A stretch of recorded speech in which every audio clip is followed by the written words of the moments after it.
So if I wanted to grow a type beat channel in 2024 all over again from scratch, here's what I do. I'm gonna give you these 4 principles that if you follow them, you cannot go wrong. But before I get into these principles, I wanna let you know that Type Beat Mastery is available. You can get it, it's in the description, link in description. It's a full course on my whole entire process that's enabled me to grow over 5 channels to hundreds of thousands of views and thus selling thousands of dollars worth of type beats. And you can also get the Type Beat Bible for $35, which is a full ebook on the philosophy of growing type beat channels. The first thing you need to focus on, right, and this is what people always get wrong when they try to grow type beat channels, is that they don't pick an artist that will enable them to make actual money and get views in the niche. Because at the end of the day, you are limited directly by the demand that artists have for a certain sound. So for instance, if I upload a Drake type beat, as much as the competition is higher, the opportunity to actually grow a fan base and grow a big channel is massive. It's gargantuan.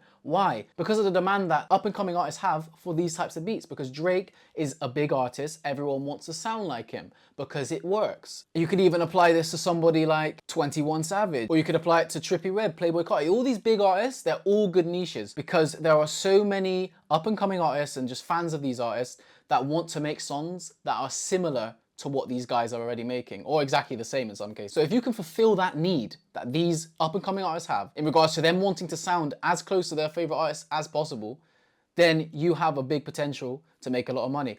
Especially when an artist is trending. If you're posting in a niche and that artist is trending, like Yeet when he really popped off, if you're posting Yeet beats around that time, and even now to be honest, of course there's a lot of potential for you to get views, which is traffic, and therefore that traffic turns into sales. But what a lot of people do is they focus on these. There used to be this advice when I started posting beats for the first time that I followed, and it was completely wrong, which was post beats because there's not as much competition. Yeah, there's not as much competition, but guess what? That means there's not money in that niche. There's no views and revenue that you can get from that niche, right? I started off posting Slat Zai type beats. Like, has Slat Zai blown up? I don't think so. And ask yourself, do people want to sound like Slat Zai?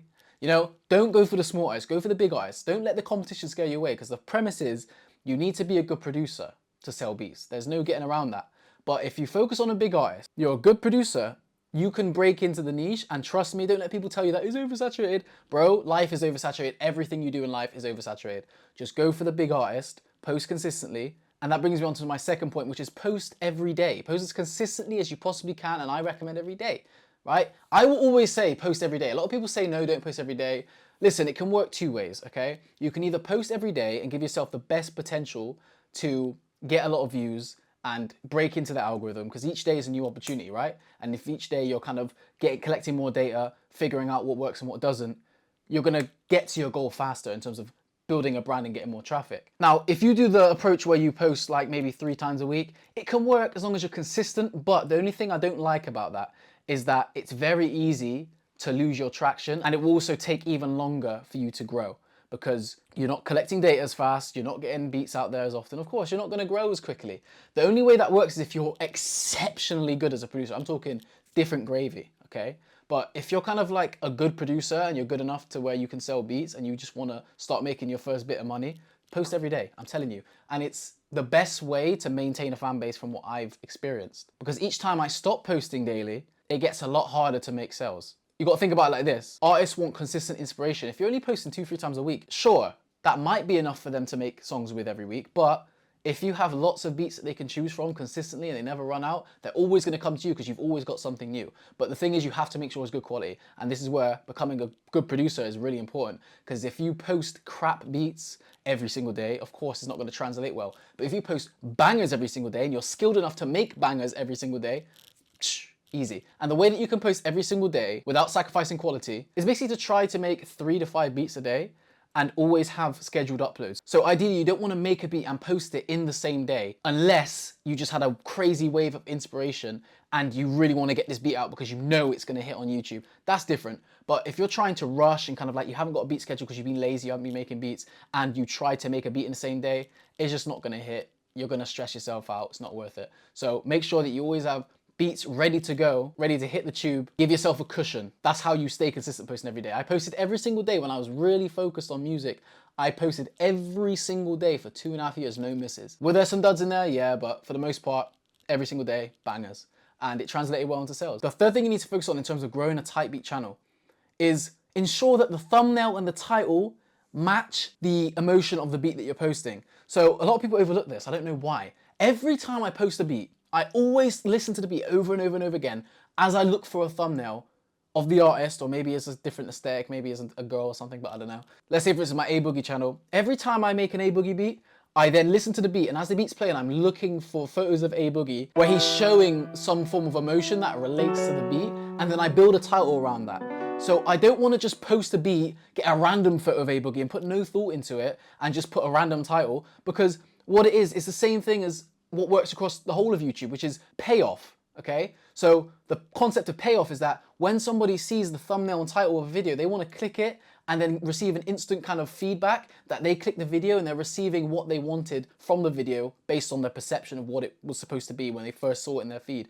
If you don't do that, let's say for instance you have a Drake beat and it's a sad Drake beat, you know, with the sample, blah, blah, blah, kind of like a boom bap vibe, but then you call it All the Rage and then you put a photo of Drake, I don't know, smiling really happy, like none of it links, right? So you want the thumbnail, the title and the emotion of the beat to all link.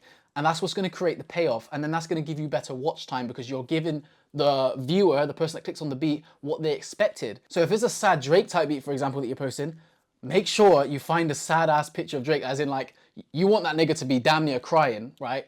Find the saddest aesthetic picture of Drake you can find. Call it the saddest shit you can call it. Like Broke My Heart freestyle or something like that, because it makes sense in terms of that niche. And make sure the beat's nice and sad. Boom. Right? That's how you get your watch time, that's how you get your click-through rate, and that's what you need to do for every single upload. No one's telling you this. Listen, I'm the GOAT. Listen, nobody in this type beat thing, like, don't forget, questions the OG, like, no one talks about the importance of these things as much as I do. These are important steps. Don't forget them. And the last gem I have for you is something that I've noticed just over the last few years, which is you want the duration of your beats that you upload to be anywhere between 2 minutes and 15 seconds to 3 minutes and 50.